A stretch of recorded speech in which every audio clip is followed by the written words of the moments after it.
اعوذ باللہ من الشیطان الرجیم بسم اللہ الرحمن الرحیم الحمدللہ الذی ہدانا لہذا وما کننا لنہتدی لولا ان ہدانا اللہ، یعنی تمام تعریفیں اللہ رب العزت کے لیے ہیں جس نے ہمیں ہدایت کی راہ دکھائی، اور اگر اللہ ہمیں اس کی راہ نہ دکھاتا تو ہم کچھ بھی کر نہ پاتے۔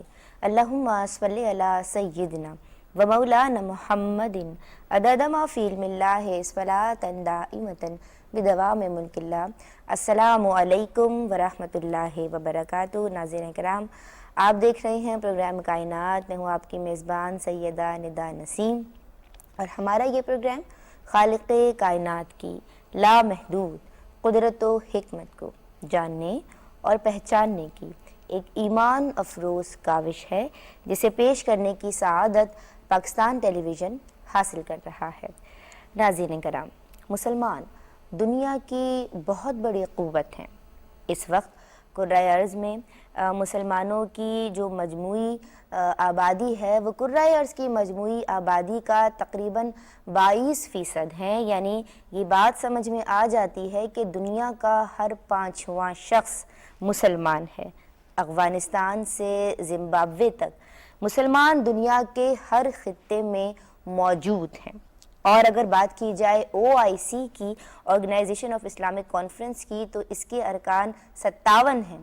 تو یہاں بھی سمجھ آ جاتی ہے کہ مسلمانوں کی کتنی اہمیت ہے اور یہ دنیا کے مختلف خطوں میں کس طرح سے پھیلے ہوئے ہیں۔ اور اگر کرۂ ارض کے مجموعی رقبے کا میں یہاں تذکرہ کروں تو اس کے بھی 28% پہ، جو مجموعی رقبہ ہے اس کا 28% حصہ مسلمانوں نے آکوپائی کیا ہوا ہے۔ مسلم دنیا کے پاس ناظرین کرام وسائل تو خاصے موجود ہیں، لیکن یہاں بہت دکھ کے ساتھ میں یہ بات آپ تمام کی سماعتوں تک پہنچا رہی ہوں کہ ان وسائل سے ہم سے زیادہ، مسلمانوں سے زیادہ دوسرے لوگ فائدہ اٹھا رہے ہیں۔ آج چونکہ یقیناً ضرورت اس امر کی ہے کہ اس حوالے سے ایک پروگرام پیش کیا جائے کائنات میں، کہ جس میں گفتگو کا محور مسلم دنیا کے وسائل ہوں، تو آج ہم کوشش کریں گے ناظرین کرام کہ اسلامی دنیا کے معدنی اور انسانی وسائل کو موضوع گفتگو بنایا جائے، اور اسی حوالے سے آپ تمام تک معلومات پہنچائی جائیں اور مجھے بھی معلومات ملیں گی اس حوالے سے۔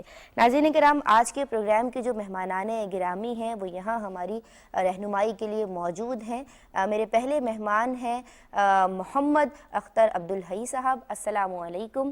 اور ان کے حوالے سے ناظرین کرام میں آپ تمام کو بتلاتی چلوں کہ آپ یونیورسٹی آف کراچی سے منسلک ہیں، آپ ایسوسیٹ پروفیسر ہیں اپلائیڈ اکنامکس ریسرچ سینٹر کے، اور اس کے علاوہ آپ کے ادارے میں جو ہے وہ MPhil ان اکنامکس کی ٹریننگ بھی دی جاتی ہے، ماہر معاشیات ہیں، اکنامسٹ ہیں۔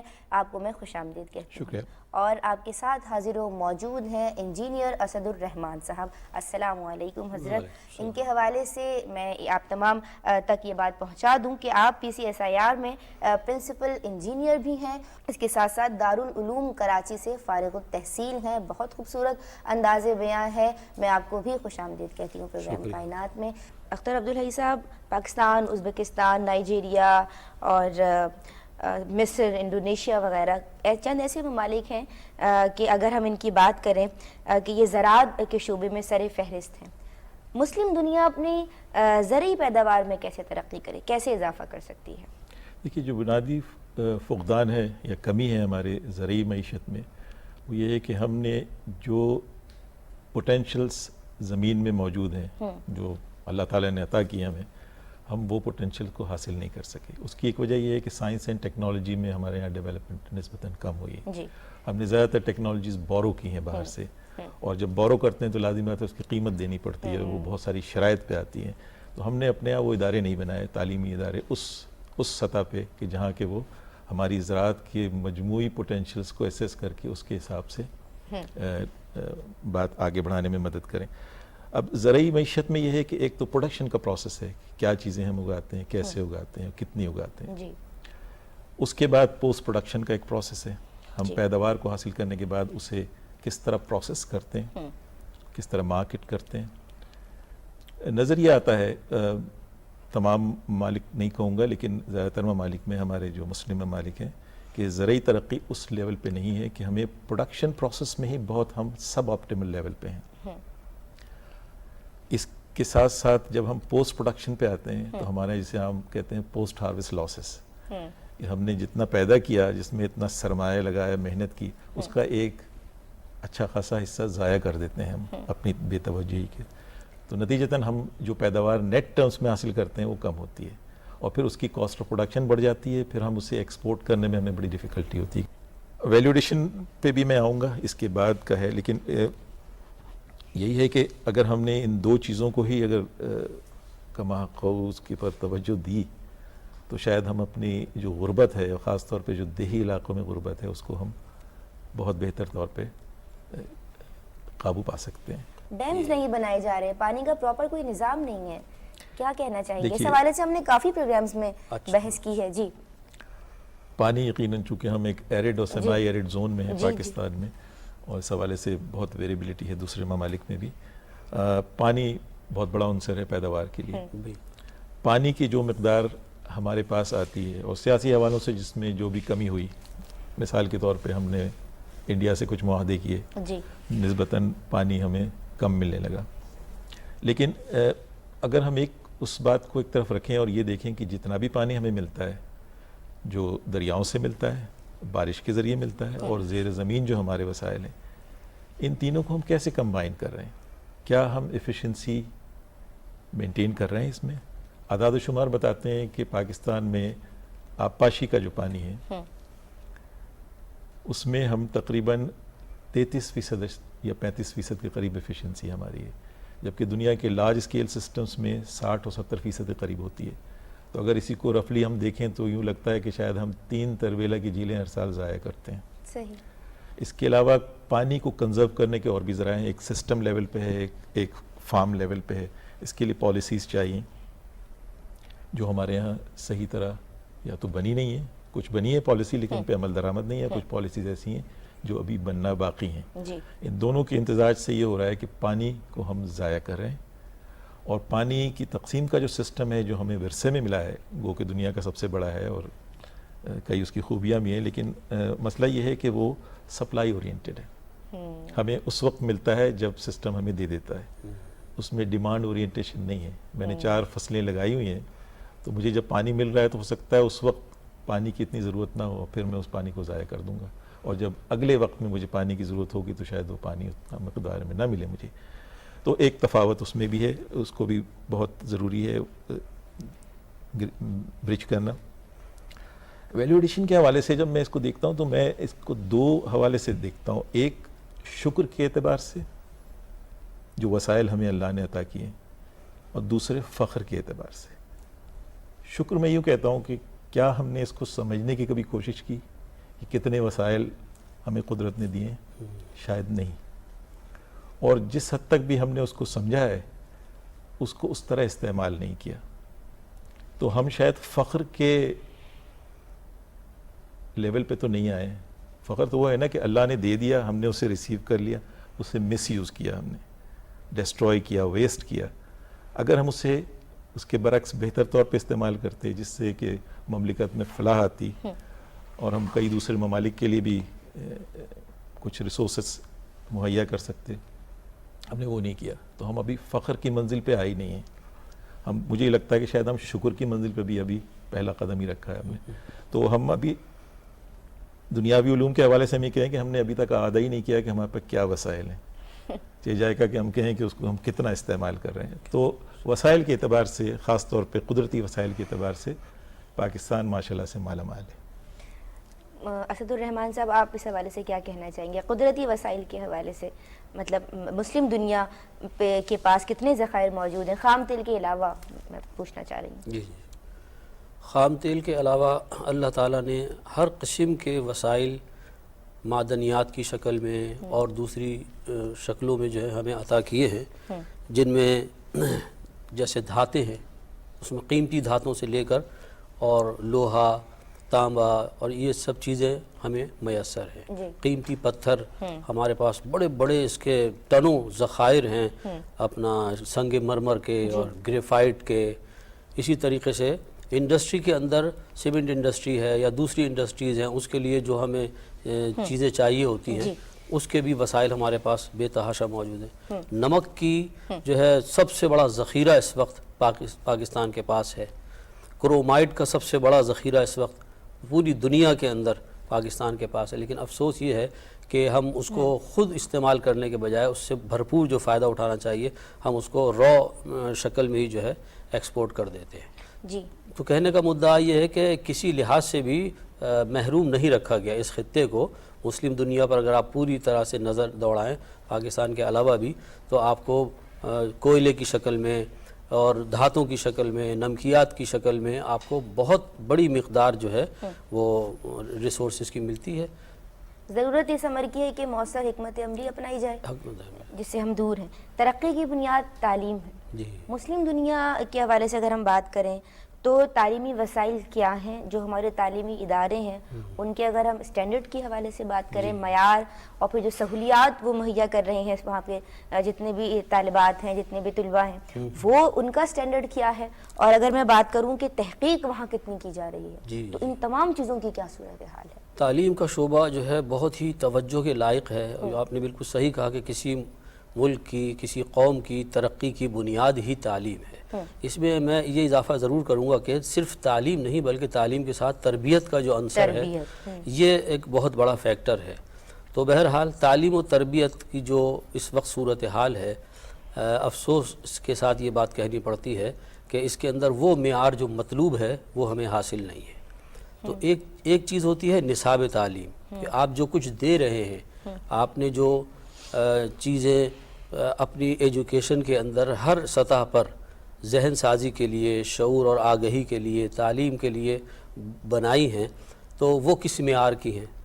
اور دوسرے یہ کہ نظام تعلیم میں اگر یکسانیت ہوگی تو ضرور اس کے نتائج جو ہیں مثبت برآمد ہوں گے. اس سلسلے میں وسائل پر جب ہم نظر کرتے ہیں تو وسائل بھی ہمارے پاس اس تعلیم کے ذیل میں خاطر خواہ ہمیں نظر نہیں آتے. ادارے بھی اس تعداد میں اسٹیبلش نہیں ہیں. تو یہ جو چیزیں ہیں اس کی وجہ سے ہم اگر یہ کہیں تو غلط نہیں ہوگا کہ ہمارے ہاں تعلیم اور تحقیق جو ہے وہ نیگلیکٹڈ فیلڈز میں سے ہے. یعنی ان کی طرف جو ڈیو اٹینشن ہونی چاہیے وہ نہیں ہے. میرا تعلق چونکہ ایک تحقیق کے ادارے سے ہے تو گویا کہ گھر کے بھیدی کے حوالے سے میں یہ بات یقین سے کہہ سکتا ہوں کہ تحقیق کے لیے جو وسائل درکار ہوتے ہیں وہ مہیا نہیں کیے جاتے. باوجود اس کے کہ ریسرچ کے لیے ہمارے پاس بڑے اچھے سائنٹسٹ بھی ہیں, ٹیلنٹ موجود ہے اور بڑا زرخیز دماغ موجود ہے اور ہم اپنے ارد گرد جو سائنٹسٹ کو کام کرتے ہوئے دیکھتے ہیں تو وہ بہت ہی قابل تعریف کام ہے. لیکن اس کی پراپر حوصلہ افزائی فنڈنگ یہ چیز ہے کہ جو اس کو پنپنے کا موقع دے سکتی ہے. افسوس کہ اس معاملے میں بہت زیادہ یعنی کہ لا تعلقی ہے, لاپرواہی ہے. اور نظام تعلیم کے حوالے سے میں دو باتیں اور کہنا چاہوں گا کہ اصل میں یہ ایک بڑی بنیادی چیز ہے. چونکہ ایک تو اس نظام تعلیم کے اندر جو بہت بڑی خرابی آ گئی وہ ہے کہ ہم نے اس کو کمرشل بیسس کے اوپر ایک کاروبار بنا لیا اور اس کے اندر ایک ایسا کمپٹیشن چل پڑا ہے کہ جناب وہ بھاری بھرکم فیسیں رکھ کے اور ایک اس کا جو ظاہری چمک دمک ہے اس کے اندر ہم اتنا زیادہ انوالو ہو جاتے ہیں کہ جو اصل معیار ہے وہ پیچھے رہ جاتا ہے.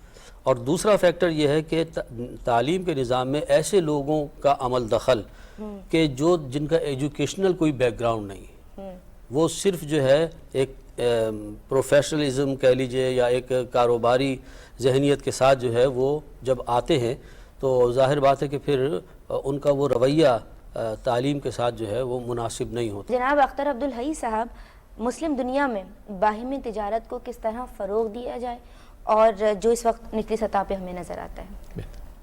آپ کے سوال کے جواب میں ایک چیز میں کچھ اس میں ایڈ کرنا چاہوں گا. جو صدر الرحمان صاحب نے کہا کہ تعلیم کے اعتبار سے ہم بنیادی طور پہ ہم ایک جذباتی قوم ہیں اور جذبات کے ساتھ جو ہوش کا عنصر ہے نا وہ کم سے کم ہے.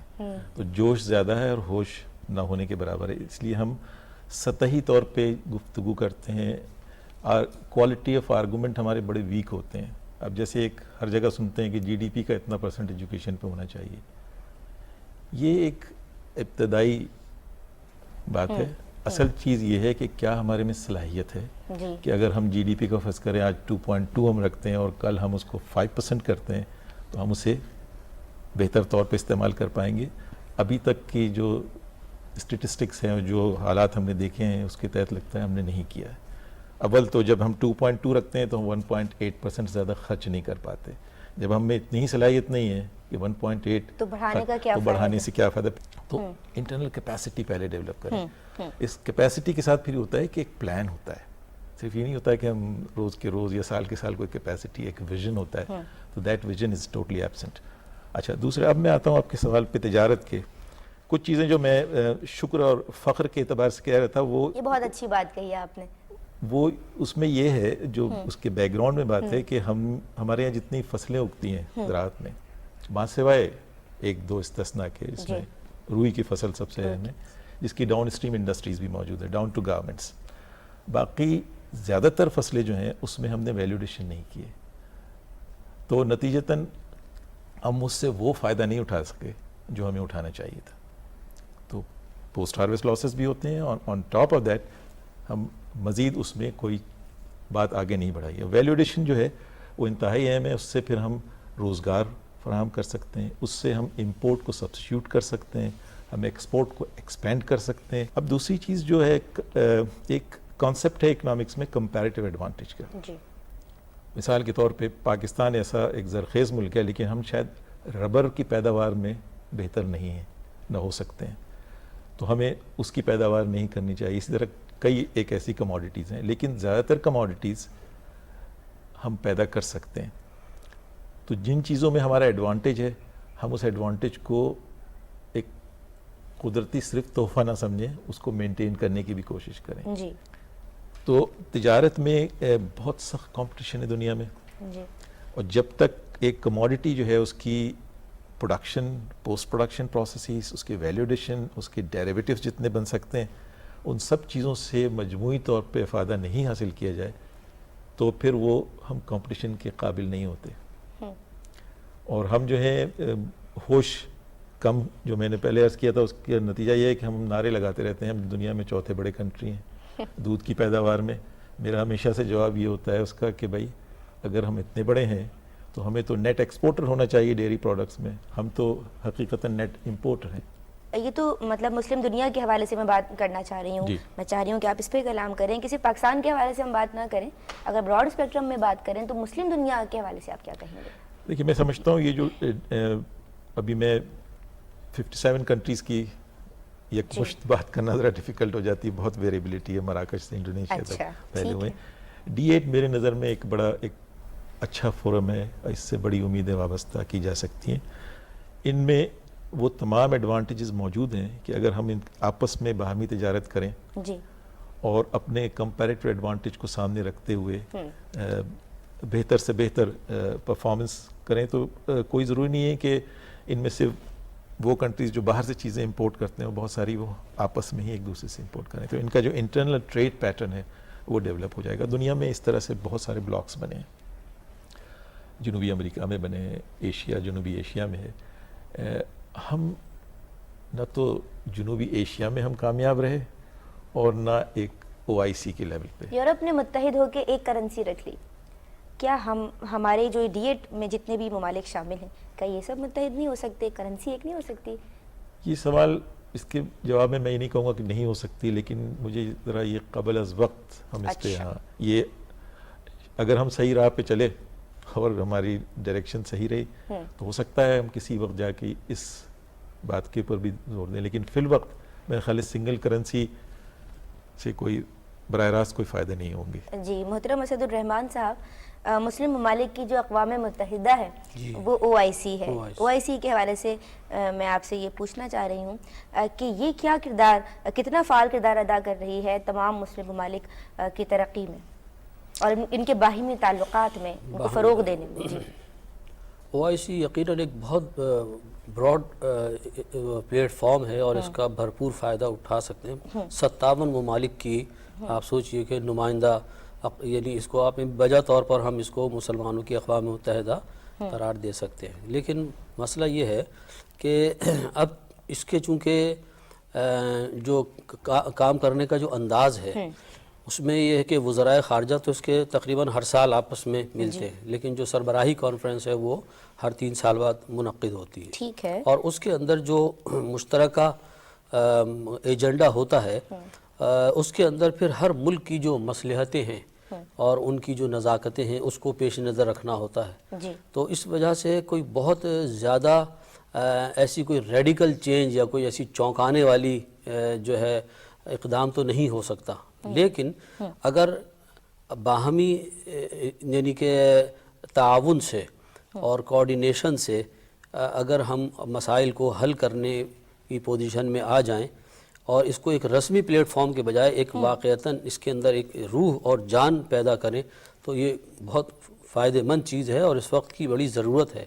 اب آپ یہ دیکھیے کہ جو اس کے ذیلی 10 ادارے ہیں OIC کے، وہ اپنا کام ٹھیک کر رہے ہیں اور اس کے اندر اچھی پیش رفت ہے، لیکن جو اس کا اصل حاصل ہونا چاہیے اس بارے میں ہم دیکھتے ہیں کہ OIC وہ کردار ادا نہیں کر پا رہا. میں بہت شکر گزار ہوں آپ دونوں شخصیات کی کہ محمد اختر عبدالحی صاحب آپ اور انجینئر اسد الرحمان صاحب آپ دونوں شخصیات آج یہاں پروگرام کائنات پہ ہماری رہنمائی کے لیے موجود رہے، اور یقیناً آپ کی موجودگی ہم سب کے لیے، میرے ویورز کے لیے بہت نفع بخش اور سود مند رہی ہے. میں بہت شکر گزار ہوں آپ دونوں شخصیات کی. شکریہ. ناظرین کرام، اسی کے ساتھ ندا نسیم کو پروگرام کائنات کے آج کے ایپیسوڈ سے اجازت دیجیے. فی امان اللہ.